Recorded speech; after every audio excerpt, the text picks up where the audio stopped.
নমস্কার, শুভ সন্ধ্যা।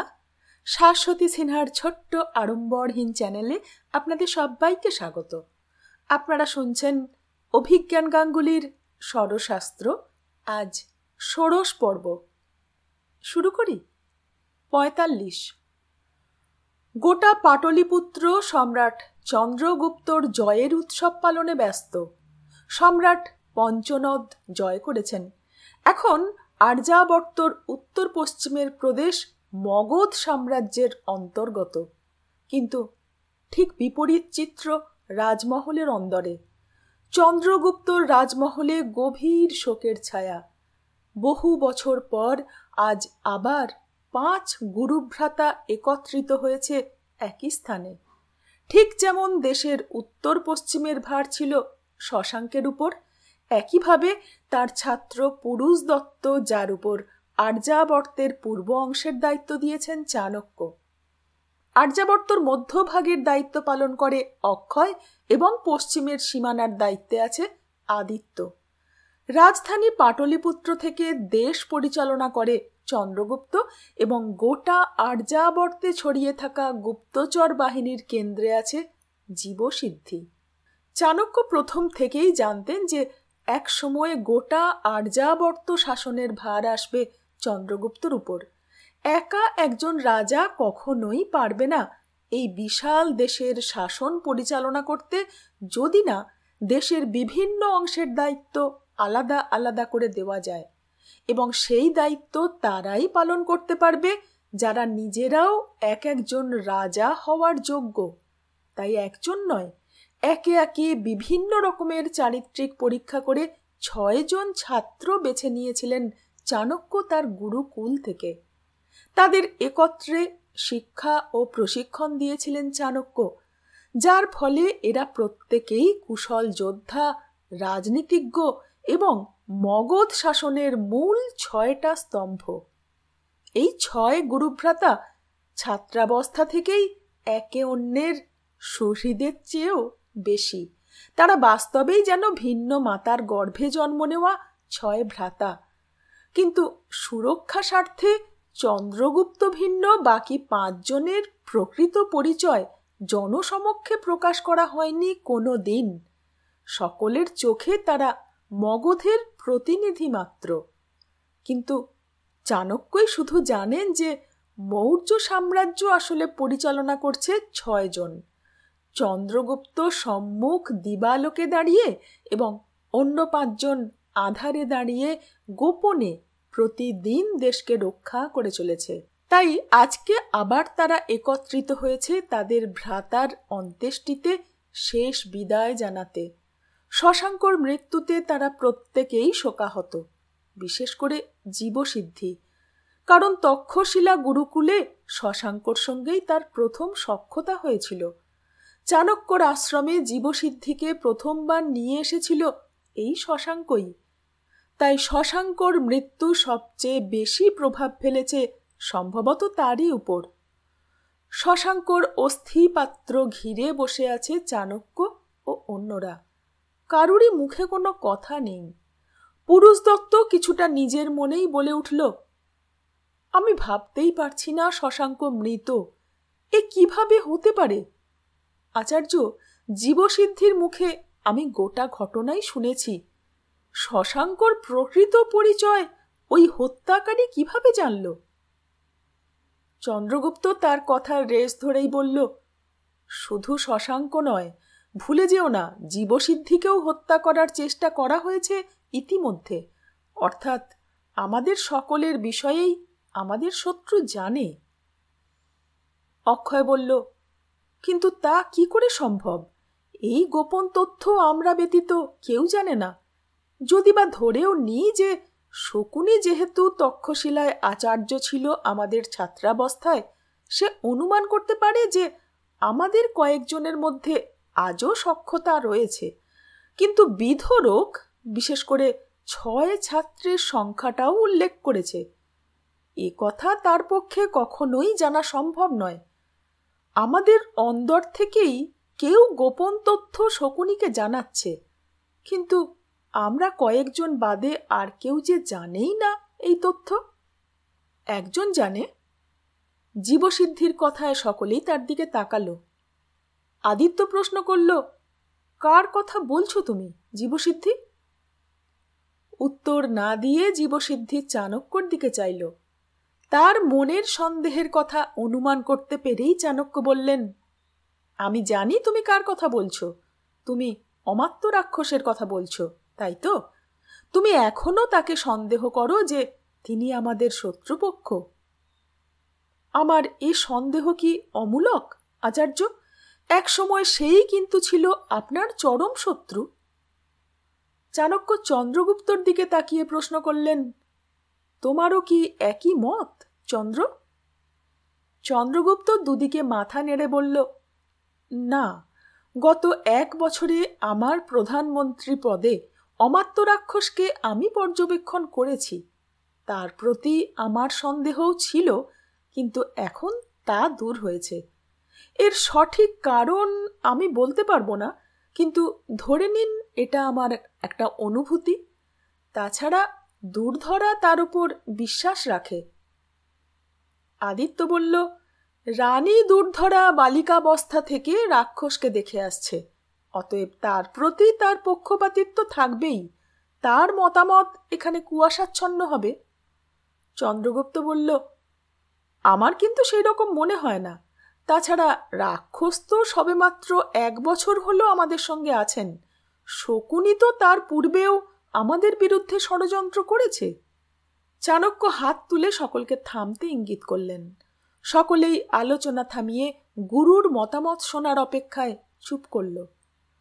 চাণক্য ধীরে ধীরে মাথা নেড়ে বললেন, আমি জানি অমাত্য রাক্ষসকে আমার সম্পূর্ণ বিশ্বাস করাটাকে তোমরা ভুল ভাবো।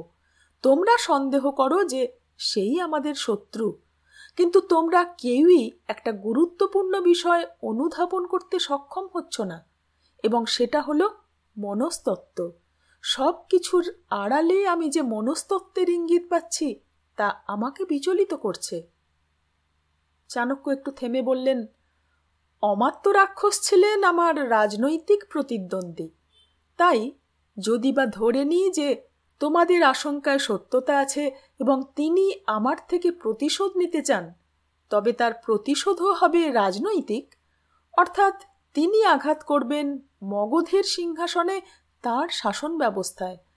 আমাদের থেকে মগধের অধিকার কেড়ে নেওয়াটাই হতো তার পক্ষে যথাযথ প্রতিশোধ।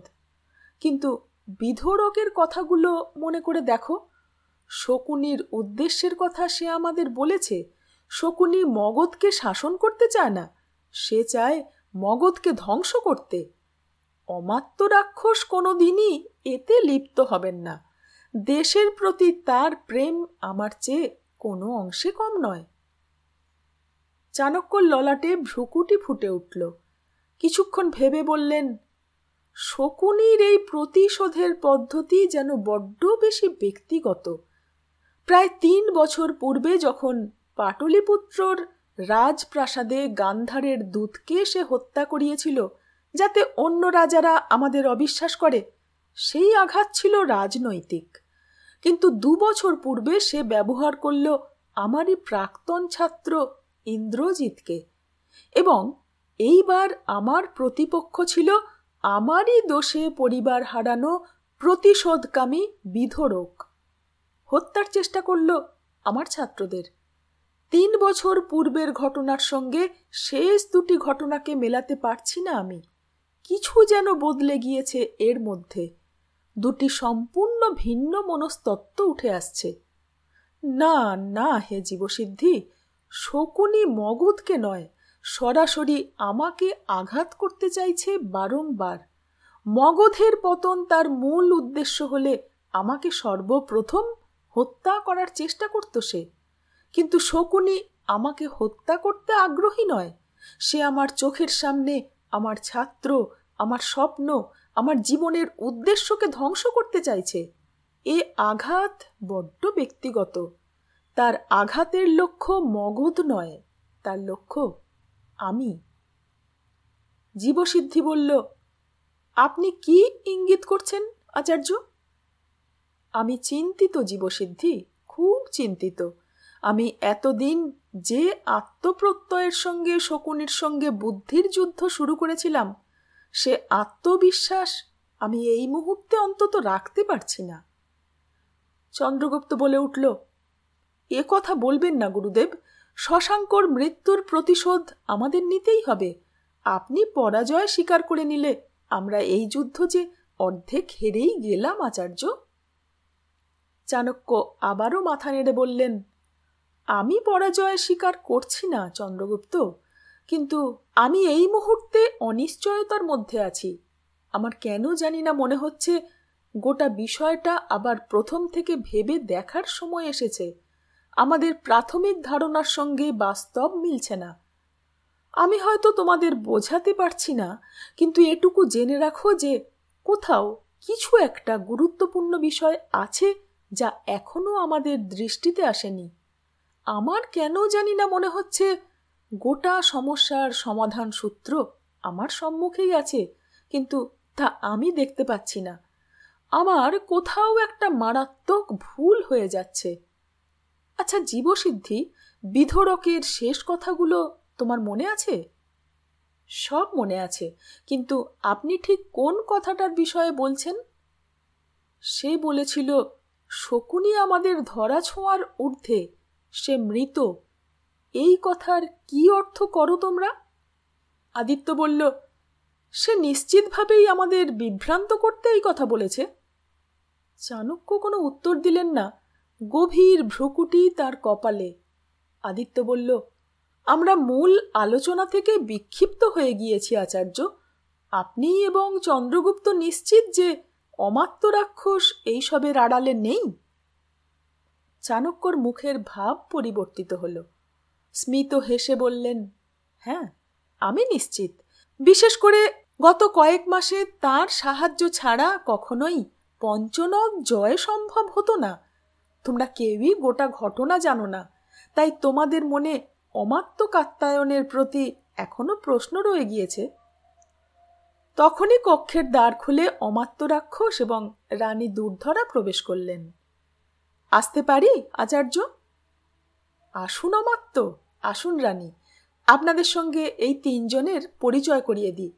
এরা আমার ছাত্র এবং চন্দ্রগুপ্তর গুরুভ্রাতা আদিত্য, অক্ষয় ও পুরুষ দত্ত।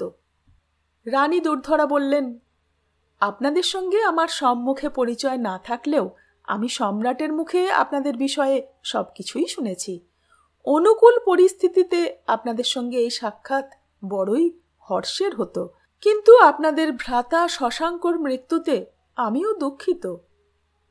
রাক্ষস যথারীতি অভিব্যক্তিহীন মুখে সকলকে প্রণাম জানিয়ে একটি আসনে বসলেন। চাণক্য বললেন, আপনাকে নিয়েই কথা হচ্ছিল অমাত্য কাত্যায়ন। আমার মনে হয় গত কয়েক মাসের ঘটনাক্রম এইবার ওদের জানার সময় এসেছে। অমাত্য রাক্ষস নিরুৎসাহিত কণ্ঠে বললেন, আপনার যা অভিরুচি আচার্য চাণক্য। চাণক্য উপস্থিত সকলের দিকে একবার চোখ বুলিয়ে নিয়ে বললেন, বেশ, তবে প্রথম থেকে শুরু করা যাক। 46। চাণক্য বলতে শুরু করলেন, যেদিন কুলুদ থেকে পত্র এলো সেই দিনই অমাত্য কাত্যায়ন বলেছিলেন যে মলয়কেতুর কিছু ব্যবস্থা করা প্রয়োজন, কারণ সে মূর্খ হলেও পঞ্চনদের সবচেয়ে শক্তিশালী রাজা এবং জানা যাচ্ছে যে সে অন্য রাজাদের সঙ্গে মিলে ষড়যন্ত্র করছে। জীবসিদ্ধির মাধ্যমে এই খবর আসে যে মলয়কেতুকে পরিচালনা করছে অন্য কেউ। সে ব্যক্তি যে আচার্য শকুনি তা অনুমান করা কঠিন কিছু ছিল না। আমি এবং অমাত্য আলোচনা করি। কাত্যায়নের মতামত ছিল যে মলয়কেতুকে সরিয়ে ফেলাই শ্রেয়, কিন্তু তাতে কি লাভ হতো? তার জায়গায় অন্য কাউকে শকুনি ব্যবহার করা শুরু করত। তাই এমন কিছু করার প্রয়োজন ছিল যাতে শত্রুকে তার শেকড় থেকে নষ্ট করে দেওয়া যায়। শুধু তাই নয়, এমন কিছু করতে হতো যাতে গোটা পঞ্চনদ আমরা সহজেই জয় করে মগধের অন্তর্গত করতে পারি। আমি চেয়েছি কাঁটা দিয়েই কাঁটা তুলতে। নিজেদের সেনাক্ষয় ও অযথা যুদ্ধ না করে যে যুদ্ধ জয় করা যায় সেটাই শ্রেষ্ঠ জয় নয় কি? আমি আর অমাত্য কাত্যায়ন একটি সুদূর বিস্তারিত পরিকল্পনা রচনা করি। তাতে অনেকগুলো ছোট বড় চরিত্র আমরা সাজিয়ে তুলি। এই পরিকল্পনা বাস্তবায়িত করার মূল মন্ত্র একটাই ছিল, গোপনীয়তা। প্রতিটি চরিত্র নিজেদের কাজটুকু শুধু করবে, কিন্তু গোটা পরিকল্পনার বিষয়ে কেউই জানবে না। সেই অনুযায়ী প্রথম দান হিসাবে মলয়কেতুর অন্দরমহলে আমি নিজের এক বিশ্বস্ত বিষকন্যা পদ্মাকে নিযুক্ত করি। তার কাজ ছিল মলয়কেতুর কাছাকাছি পৌঁছনো, তাকে নিজের রূপে ছলে বশ করা, তার বিশ্বাস জয় করে তার মনে শকুনি তথা অন্য ষড়যন্ত্রকারীদের বিরুদ্ধে বিষ ঢেলে দেওয়া। বিষকন্যার শুধুই ঠোঁটে বিষ থাকে না, তার কথাতেও বিষ থাকে বইকি। পদ্মার থেকেই জানতে পারি যে শকুনি ও মলয়কেতুর সঙ্গে কোন কোন রাজা যোগ দিয়েছে। পরবর্তী ধাপ ছিল তাদের মধ্যে থেকে একজনকে বেছে নেওয়া, যার উচ্চাকাঙ্ক্ষা তার ক্ষমতার ঊর্ধ্বে, যেমন সিন্ধু সেনা। এর পরের চাল দিলেন অমাত্য কাত্যায়ন। তিনি একটি পত্র লিখলেন সাংকেতিক শব্দ ব্যবহার করে। সংকেতের শব্দগুলো অনেক ভাবনা চিন্তার পর আমরা ঠিক করেছিলাম। কেন সেই শব্দগুলো জরুরি সে কথায় পরে আসছি, কিন্তু সেই পত্রের শেষে অমাত্যের নিজস্ব অঙ্গুরীয় মুদ্রার ছাপ সিন্ধু সেনাকে বিশ্বাস করানোর জন্যে যথেষ্ট ছিল যে অমাত্য তার সঙ্গে মিলে মগধের পতন করতে চান। আমি ইচ্ছা করেই নিজে কুলুত যাওয়ায় রাজি হয়েছিলাম, যাতে আমাদের শত্রুদের মনে হয় যে চাণক্যর অনুপস্থিতির সুযোগ নিয়েই অমাত্য কাত্যায়ন ষড়যন্ত্রে লিপ্ত হয়েছেন। কারণ আমাদের সঙ্গে তার এই মৈত্রী বিষয়টা নিয়ে অনেকেই মনে সন্দেহ পোষণ করে। কথাগুলো বলার জন্যে আমাকে ক্ষমা করবেন কাত্যায়ন, কিন্তু অনেকেই এখনো মনে করে যে তিনি প্রতিশোধ নেওয়ার উদ্দেশ্যে আমাদের সঙ্গে যোগ দিয়েছেন। চাণক্য আরও একবার সকলের মুখের দিকে চোখ বুলিয়ে নিলেন। জীবসিদ্ধি সহ অন্য সকলেই লজ্জিত ভঙ্গিতে চোখ নামিয়ে নিল। চাণক্য মৃদু হেসে বললেন, কাত্যায়ন তার বিশ্বস্ত অনুচর নিপুণকের মাধ্যমে পত্র পাঠালেন সিন্ধু সেনার কাছে। তাতে বিশেষ কিছু তথ্যের সংক্ষিপ্ত উত্তর চাওয়া হয়েছিল। সিন্ধু সেনা সেই মতোই সাংকেতিক শব্দ ব্যবহার করে পত্রের উত্তর লিখল। নিপুণক সেই উত্তর নিয়ে রওনা হল এবং এখানেই শুরু হল আমাদের পরিকল্পনার তৃতীয় ধাপ। নিপুণক নিজে না গিয়ে কাত্যায়নের পূর্ব নির্দেশ মতোই সিন্ধু সেনার সেই পত্র মাঝপথে তুলে দিল রোচকের হাতে। রোচক একজন মৃত্যুদণ্ডের সাজাপ্রাপ্ত আসামি এবং তাকেই বেছে নেওয়ার প্রধান কারণ ছিল সে বোবা। তাকে বলা হলো এই পত্র মগধ অবধি পৌঁছে দিলেই তার সাজা ক্ষমা করা হবে। কিন্তু বাস্তবে তাকে ছেড়ে দেওয়ার কোনো পরিকল্পনা আমার ছিল না। আমি শুধু তার মৃত্যুদণ্ডের পদ্ধতিটা নিজের প্রয়োজনে বদলে দিয়েছিলাম। রোচক পার্বত্য প্রদেশে প্রবেশ করতেই নিপুণক কাত্যায়নের নির্দেশে একটি বেনামে পত্র লিখল মলয়কেতুর উদ্দেশ্যে। সেই পত্রে পরোক্ষভাবে পত্রবাহক রোচকের কথা জানানো হলো তাকে, কারণ আমাদের মূল উদ্দেশ্য ছিল যেন রোচক পৌরব রাজ্য পার করার সময়ে ধরা পড়ে এবং সিন্ধু সেনার পত্র মলয়কেতুর হাতে পৌঁছয়। সেই মতোই রোচককে ইচ্ছে করেই ভুল পরিচয়পত্র দেওয়া হয়েছিল, যাতে তার উপর সন্দেহ হয় প্রহরীদের। পরিকল্পনা মতোই রোচক ধরা পড়ল এবং যখন মলয়কেতু দেখল যে এই লোকটি বোবা এবং অশিক্ষিত, অতএব এর থেকে কোনো তথ্যই পাওয়া যাবে না, অতএব তার গর্দান নিল। এই পত্রের সাংকেতিক শব্দগুলো আমি ও কাত্যায়ন এমনভাবেই ভেবে বের করেছিলাম যাতে সেই পত্র মলয়কেতু পাঠ করলে তার মনে বিশ্বাস জন্মায় যে এখানে তার পর্বত্যকা রাজ্যে আক্রমণ করার কথা বলা হয়েছে। যেমন মগধকে লেখা হলো পর্বত, ভদ্রকেতু হলো গৃধ্র, যাতে গৃধ্র পড়লেই শকুনের কথা মাথায় আসে। মলয়কেতুর মনেও যথারীতি শকুন অর্থাৎ শকুনির উপর সন্দেহের বীজ প্রবেশ করল। কথায় বাধা দিয়ে চন্দ্রগুপ্ত বললেন, কিন্তু আচার্য, যদি এই পত্র পাঠ করে মলয়কেতু ভিন্ন ব্যাখ্যা করত তাহলে? চাণক্যর ঠোঁটে হালকা হাসি ফুটল। বললেন, সেক্ষেত্রে তার মনে সন্দেহ জাগিয়ে তোলা হতো। আমাদের উদ্দেশ্য অনুযায়ী পত্রের ব্যাখ্যা মলয়কেতু না করলে তার মাথায় সেই ব্যাখ্যা প্রবেশ করানোর দায়িত্ব ছিল পদ্মার উপর। সত্যি বলতে সে আমাদের পরিকল্পনার মুখ্য ভূমিকা পালন করেছে অভূতপূর্ব পারদর্শিতার সঙ্গে। পদ্মা মাকে তোমার বীর রত্ন পুরস্কার দেওয়া উচিত চন্দ্রগুপ্ত। চাণক্য কিছুটা বিরতি নিয়ে বললেন, গোটা পরিকল্পনায় বাদ সাধলেন মলয়কেতুর মন্ত্রী সুদীপ্তক। তিনি বুদ্ধিমান। তিনি রাজাকে হঠাৎ কোনো সিদ্ধান্ত নেওয়া থেকে বিরত থাকতে বললেন। আমার অনুমান ছিল যে শুধুমাত্র একটি পত্র দিয়ে কাজ হবে না। মলয়কেতুর মনে তার বিরুদ্ধে ষড়যন্ত্র হচ্ছে এ বিশ্বাস দৃঢ় করতে আরও একটি চাল দিতে হবে আমাদের। এইবার গোটা ঘটনাক্রমে আরও একবার গতি আনার প্রয়োজন হয়ে পড়ল। এই কাজে সাহায্য করল পদ্মা। তার আবদারে মলয়কেতু তাকে নিয়ে আখেটে গেল জঙ্গলে। আমি এইবার আমার চতুর্থ চাল দিলাম। এখানে আমি ব্যবহার করলাম মগধের কারাগারে থাকা আরও এক বন্দীকে, ভীমা। ভীমাকে মনে পড়ে চন্দ্রগুপ্ত? জীবসিদ্ধির অন্তত তার কথা মনে থাকা উচিত। জীবসিদ্ধি বলল, আপনার পত্রের নামটা দেখে কিছু একটা পুরনো স্মৃতি মনে পড়ছিল বটে, কিন্তু এই নামটা আগে ঠিক কোথায় শুনেছি তা কিছুতেই স্মরণ করতে পারিনি।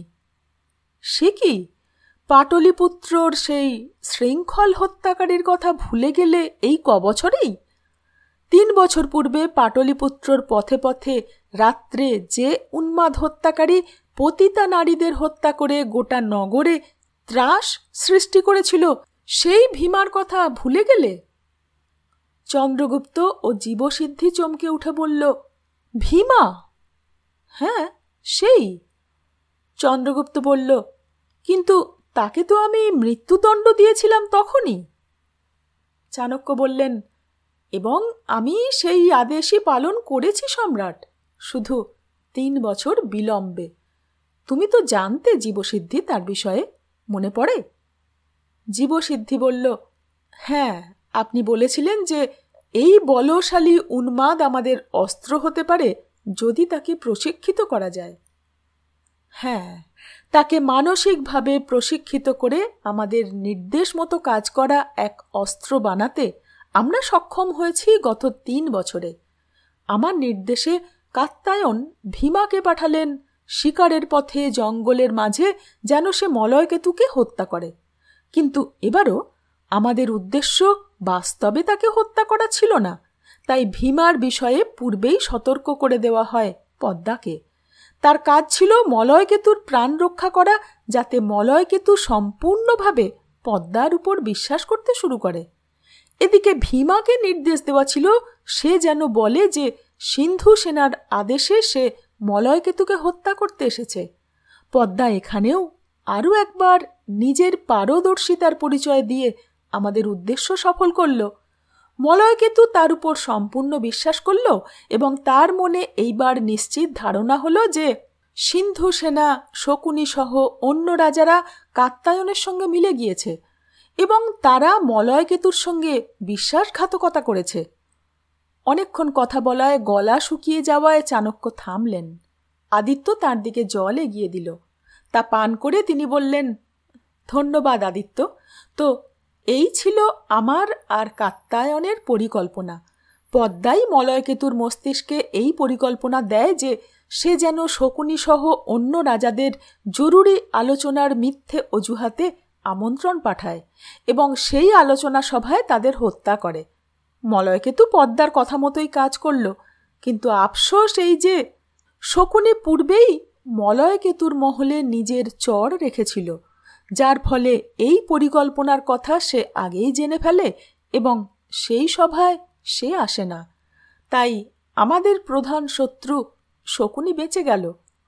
এদিকে সিন্ধু সেনার বাহিনী চলছিল মগধের পথে। মলয়কেতু ভাবল তারা আসছে তার রাজ্যের উদ্দেশ্যে, অতএব উপত্যকা অঞ্চলে মলয়কেতু তাদের উপর আক্রমণ করল। সহজেই পরাজিত হল সিন্ধু সেনা এই ঘটনা যে ঘটবে তা পূর্বেই আমরা জানতাম, তাই সেই সুযোগের সদ্ব্যবহার করল চন্দ্রগুপ্ত। মলয়কেতুর সেনা যখন সিন্ধের সেনার সঙ্গে যুদ্ধ জয়ের পরে ফিরছে, তখন তাদের উপর অকস্মাৎ আক্রমণ করল চন্দ্রগুপ্তর সেনা। পূর্বেই যুদ্ধে ক্লান্ত মলয়কেতুর বাহিনীর সৈন্যরা পরাজিত হল সহজেই। এদিকে ইতিমধ্যে আরও একটি ধাপ আমরা পার করে ফেলেছিলাম, সে কথা মলয়কেতু টের পায়নি। মনে আছে জীবসিদ্ধি, তুমি আমায় প্রশ্ন করেছিলে যে কুলুতের সমস্যার সমাধান হয়ে যাওয়ার পরেও কেন আমরা আমাদের সেনা সেখানেই রেখে দিয়েছি? তার কারণ ছিল মলয়কেতু 3 রাজ্যে আক্রমণ করতে গিয়ে নির্বোধের মতো নিজের রাজধানী ও দুর্গ অরক্ষিত ছেড়ে তার সমস্ত সেনা যুদ্ধে ব্যবহার করছিল। সেই সুযোগে আমার নির্দেশে পর্বত্যকা রাজ্যের প্রতিবেশী রাজ্য কুলুতে বহাল থাকা মগধের সেনা মলয়কেতুর রাজধানীতে আক্রমণ করে। সেনাবাহিনী না থাকায় সহজেই সেনাপতি সিংহরণের নেতৃত্বে মৌর্য সেনা দুর্গ ও রাজধানী দখল করে। অতএব মলয়কেতুর সেনা ঘর ও বাহির দুই হারাল।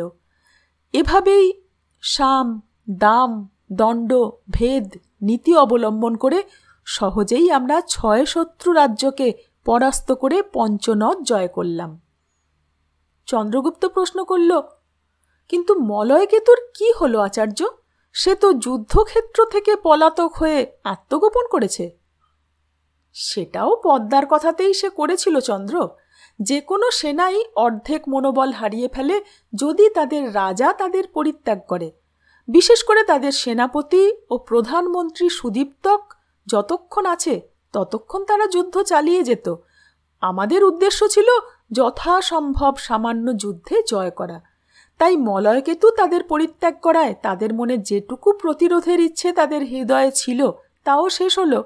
তারা স্ব-ইচ্ছায় মগধের কাছে আত্মসমর্পণ করল। আর মলয়কেতু, সে এখন কোথায়? তার চিন্তা আমাদের আর করার প্রয়োজন নেই। সে নিজের ভূমিকা পালন করেছে, তার প্রয়োজন ফুরিয়েছে। মলয়কেতুর ব্যবস্থা পদ্মা করেছে। গতকালই তার পত্র পেয়েছি। পদ্মা পাটলিপুত্র ফিরছে। সবাই জানবে যুদ্ধে পরাজয়ের গ্লানিতে মলয়কেতু আত্মহত্যার পথ বেছে নিয়েছে। চাণক্য কথা থামাতে কেউই কোনো কথা বলল না। কিছুক্ষণ প্রত্যেকে চুপচাপ বসে রইল নিজের স্থানে। অমাত্য রাক্ষস বললেন, আমাদের পরবর্তী পদক্ষেপ কি হবে? চাণক্য বললেন, আচার্য শকুনি আড়াল থেকে বেরিয়ে এইবার সম্মুখে এসেছে, তার সন্ধান চালিয়ে যেতে হবে। যেহেতু সে মাঝে মাঝেই কুলুত ছেড়ে কোথাও যেত এবং কয়েক সপ্তাহ ব্যবধানে ফিরে আসত, অতএব আমার অনুমান তার মুখ্যালয় আর্যাবর্তর উত্তর পশ্চিমেই কোথাও আছে। গোটা দেশ বাদ দিয়ে শুধুমাত্র উত্তর পশ্চিমে আমাদের সন্ধান চালানো উচিত। ইতিমধ্যে গত 3 বছরে 3 বার শকুনি আমাদের উপর পরোক্ষভাবে আক্রমণ করেছে। 2 বার সে পরাজিত হলেও এইবার আমাদের একটি মোক্ষম আঘাত করতে সক্ষম হয়েছে। সবথেকে আশঙ্কার কথা যে সে আমাদের সম্বন্ধে এমন অনেক গোপনীয় তথ্য জানে যার ধারণা আমাদের পূর্বে ছিল না। তার প্রধান লক্ষ্য জীবসিদ্ধিকে রক্ষা করা গেলেও আমরা শশাঙ্ককে হারিয়েছি। প্রথমত, উত্তর পূর্বের দায়িত্ব অবিলম্বে তোমাদের মধ্যে কাউকে নিতে হবে। মনে রেখো, উত্তর পূর্ব অঞ্চল হল এই দেশের প্রধান প্রবেশদ্বার। তাকে সুরক্ষিত করতে না পারলে সমূহ আর্যাবর্তর বিপদ। দ্বিতীয়ত, আমাদের গোপনীয়তার দেওয়ালে ফাটল ধরেছে। যেহেতু শকুনি তোমাদের বিষয়ে জানে, অতএব তোমাদের পরিবারের উপর বিপদ আসার সমূহ সম্ভাবনা। পরিবারকে ব্যবহার করে সে তোমাদের অবধি পৌঁছনোর চেষ্টা করতে পারে। তাই যদি তোমাদের পরিবারের কোনো সদস্য পাটলিপুত্রর বাইরে থেকে থাকে, তাদের জরুরি ভিত্তিতে রাজধানীতে আনার ব্যবস্থা করো। তাদের সুরক্ষা ব্যবস্থা দ্বিগুণ করে দাও। অমাত্য কাত্যায়ন এই বিষয়ে তোমাদের সাহায্য করবে। এবং তোমরা নিজেরাও সতর্ক হয়ে যাও। ধরেই নেবে তোমার প্রতিটি পদক্ষেপের উপর শত্রুর নজর আছে। সামান্যতম অসতর্কতা তোমাদের জন্যে এই মুহূর্ত থেকে প্রাণঘাতী হতে পারে। চাণক্যর 5 শিষ্যের চোয়াল শক্ত হল। চাণক্য বললেন, আমায় আবার প্রথম থেকে নিজের ধারণাগুলোকে সাজাতে হবে, শুরু থেকে আবার আমাকে শুরু করতে হবে, আমাকে অনেক ভাবতে হবে। মন বলছে শকুনির বিষয়ে এমন কোনো রহস্য আছে যা আমরা দেখেও দেখতে পাচ্ছি না, এবং নিশ্চিতভাবেই জেনে রেখো শকুনি আবারও আঘাত করবে। আমাদের তাই সব দিক থেকে তার আঘাত প্রতিহত করার জন্যে প্রস্তুত থাকতে হবে। দ্বারের বাইরে থেকে প্রহরীর কণ্ঠ শোনা গেল, আর্য শশাঙ্কর স্ত্রী দেবী অহনা এসেছেন। আলোচনা থামিয়ে চাণক্য বললেন, কেউ অহনাকে ভিতরে নিয়ে এসো। রানী দুর্ধরা উঠে দাঁড়িয়ে বললেন, আমি যাচ্ছি আচার্য, এই মুহূর্তে তার পাশে একজন স্ত্রীলোকের থাকা প্রয়োজন। চন্দ্রগুপ্ত বললেন, ধন্যবাদ রানী, যাও তাকে নিয়ে এসো এখানে। সবচেয়ে কঠিন কাজটা এবার আমায় করতে হবে। ভদ্রে অহনার হাতে তার স্বামীর অস্থি তুলে দিতে হবে। দুর্ধরা কক্ষ থেকে বেরিয়ে যেতে চাণক্য বললেন, চন্দ্র, যদি তোমার অনুমতি হয় তবে শশাঙ্কর স্ত্রীর হাতে তার স্বামীর অস্থি আমি সমর্পণ করতে চাই। আপনি গুরুদেব? হ্যাঁ চন্দ্র, শশাঙ্কর মৃত্যুর জন্যে যদি কেউ দায়ী হয় তবে সে আমি। এইটুকু করে যদি আমার পাপ কিছুটা ক্ষমা হয়, সেই সুযোগ আমায় দাও সম্রাট। চন্দ্রগুপ্ত হাত জোড় করে বলল, এ কথা বলবেন না আচার্য, নিজেকে দায়ী করবেন না। আপনি না থাকলে আমাদের কারুরই কোনো অস্তিত্ব থাকত না। তবুও আপনার ইচ্ছাই শিরোধার্য হোক। রানী দুর্ধরা নিজের বাহু কাঁধে রেখে এক স্ত্রীলোককে নিয়ে প্রবেশ করলেন। কোলে কাপড় জড়ানো একটি 1 মাস বয়সী শিশুকন্যা কেঁদে চলেছে, যেন পিতার মৃত্যুর শোক তাকেও ছুঁতে পেরেছে। অহনার পরনের বিধবার বেশ এবং চোখে মুখের অসহায় বিহ্বল ভাবের দিকে এক দৃষ্টি পড়তেই উপস্থিত সকলের হৃদয়ে যেন ধাক্কা দিয়ে গেল। শোকস্তব্ধ সকলেই মাথা নিচু করে শুধুই দাঁড়িয়ে থাকল। চাণক্য অস্থিপাত্র তুলে নিয়ে ধীর পায়ে এগিয়ে গেলেন। অহনার সামনে গিয়ে মাথা নিচু করে বললেন, মা, তোমার স্বামীকে আমি রক্ষা করতে পারিনি। স্বামীকে শেষ দেখাও তুমি দেখতে পাওনি। শশাঙ্ক তার কন্যার মুখ দর্শন করে যেতে পারেনি। তোমার ও এই শিশুর কাছে ক্ষমা চাওয়ার মতো সাহস আমার নেই। শশাঙ্কর এই শেষ স্মৃতি গ্রহণ করে দয়া করে আমায় কিছুটা অন্তত দায় মুক্ত করো, এবং সম্ভব হলে এই পুত্রহারা এক পিতাকে ক্ষমা করো। অহনা ভেজা চোখে শশাঙ্কর অস্থিপাত্র গ্রহণ করল এবং সেই সঙ্গে নিজের কোলের শিশুকন্যাকে চাণক্যর কোলে দিল। কাঁপা স্বরে বলল, আমার স্বামীর ইচ্ছা ছিল আমাদের কন্যার নামকরণ আপনি করবেন। শুনেছি মৃত্যুর শেষ মুহূর্তেও ও। কথা শেষ করতে পারল না অহনা, তার গলা ধরে এলো। নিজেকে আবারও সামলে নিয়ে বলল, আপনি দয়া করে ওর নামকরণ করুন আচার্য। চাণক্যর কোলে গিয়ে শিশুকন্যাটির কান্না থেমেছে। চাণক্যর কুরূপ মুখের দিকে চেয়ে শিশুটি হেসে উঠল। তার ছোট ছোট 2 হাত দিয়ে চাণক্যর শিখা ধরতে চাইছে। চাণক্য আর্দ্র স্বরে বললেন, প্রতিটি শিশু এই অন্ধকার পৃথিবীতে আসে একটি আশার আলোর কিরণ হয়ে। পৃথিবীতে বড় অন্ধকার, এখানে আলোর বড় প্রয়োজন। তাই তোমার নাম রাখলাম জ্যোতি। ষড়শাস্ত্র দীর্ঘ উপন্যাস, অসাধারণ উপন্যাস আজ এখানেই শেষ হয়ে গেল। যদি চাণক্যর বিষয়ে আরও কোনো লেখা থেকে থাকে তবে সেটা নিশ্চয়ই পাঠ করব আপনাদের সামনে। আপাতত লেখকের কিছু নোট আছে, শুনে নিন। 1. সাম, দাম, দণ্ড, ভেদ চাণক্যর কূটনীতির 4 উপাদান। সাম অর্থাৎ শত্রুর সঙ্গে সন্ধি করা অথবা কাউকে বুঝিয়ে সুঝিয়ে কার্যসিদ্ধি করা। দাম অর্থাৎ আর্থিক বা অন্য প্রকার লোভ দেখিয়ে কার্যোদ্ধারের নীতি। দণ্ড অর্থাৎ অপরাধীকে সাজা দেওয়া। ভেদ অর্থাৎ অন্যের গুপ্ত রহস্য জেনে তাকে তা প্রকাশ করার ভয় দেখিয়ে নিজের কার্যে ব্যবহার করা। 2. অমাত্য রাক্ষসের অঙ্গুরীয় মুদ্রার ছাপ ব্যবহার করে পত্র লিখে শত্রুদের মাঝে বিভেদ সৃষ্টি করা অংশটি বিশাখ দত্তের মুদ্রা রাক্ষসের প্রতি আমার শ্রদ্ধার্ঘ। 4th শতাব্দী বা 8ম শতাব্দীতে সংস্কৃত কবি বিশাখ দত্ত দ্বারা রচিত একটি ঐতিহাসিক নাটক মুদ্রা রাক্ষস সম্ভবত বিশ্বের প্রথম পলিটিক্যাল থ্রিলার। জটিল রাজনৈতিক ও কূটনৈতিক কৌশলের মধ্যে দিয়ে মৌর্য সম্রাট চন্দ্রগুপ্ত মৌর্যর রাজনৈতিক উত্থান এই নাটকের মূল উপজীব্য। তবে এই নাটকে চাণক্যের মূল প্রতিদ্বন্দ্বী অমাত্য রাক্ষস। আমার এই উপন্যাসের প্রেক্ষাপট ও কাহিনী বিস্তার সম্পূর্ণই ভিন্ন। 3. বিশ্বাসঘাতক 6 রাজার নাম ও তাদের রাজ্যের নাম মুদ্রা রাক্ষস থেকেই নেওয়া।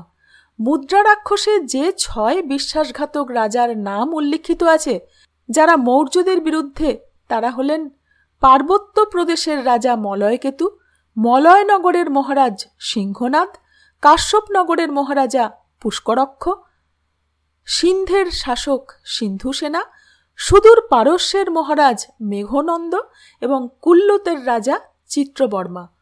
মলয়কেতুকে কোনো জায়গায় বলা হয়েছে পুরুর ভাইয়ের ছেলে, কোথাও আবার তার ছেলে। আমি এই উপন্যাসে তাকে এক বীর পুরু রাজার মূর্খ পুত্র হিসাবেই তুলে ধরলাম। 4.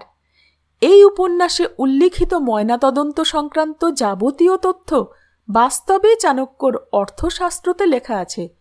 মৃতদেহর পরীক্ষা পদ্ধতি, মৃতের পাকস্থলীর অপাচিত খাদ্য পরীক্ষা পদ্ধতি, যাবতীয় পদ্ধতির উল্লেখ চাণক্য করে গিয়েছেন নিজের অর্থশাস্ত্রে। এই বিষয় নিয়ে কয়েকটি রিসার্চ পেপারের উল্লেখ রেফারেন্সে দেওয়া আছে। 5. চাণক্য তার শত্রুদের গোড়া থেকে নিঃশেষ করাতেই বিশ্বাসী ছিলেন। তার চরিত্রের এই দিক ব্যাখ্যা করতে একটি বহুল প্রচলিত কাহিনী আছে যে চাণক্য কিভাবে কাঁটাঝোপ মারতে তার গোড়ায় দইয়ের তৈরি মিষ্টি মট্টা শরবত ঢেলে দিয়েছিলেন যাতে পিঁপড়ে এসে শেকড় খেয়ে যায়। এই কাহিনীর উল্লেখ এখানেও করলাম। গোটা উপন্যাসই সেই কাহিনীর রূপক মাত্র, যেখানে বুদ্ধি বলে অন্য শত্রুদেরই ব্যবহার করা হয়েছে অন্য শত্রুদের শেষ করতে। আজ এই পর্যন্ত। অন্য কোনো গল্প নিয়ে আবার খুব শীঘ্রই ফিরছি। সঙ্গে থাকবেন। ধন্যবাদ।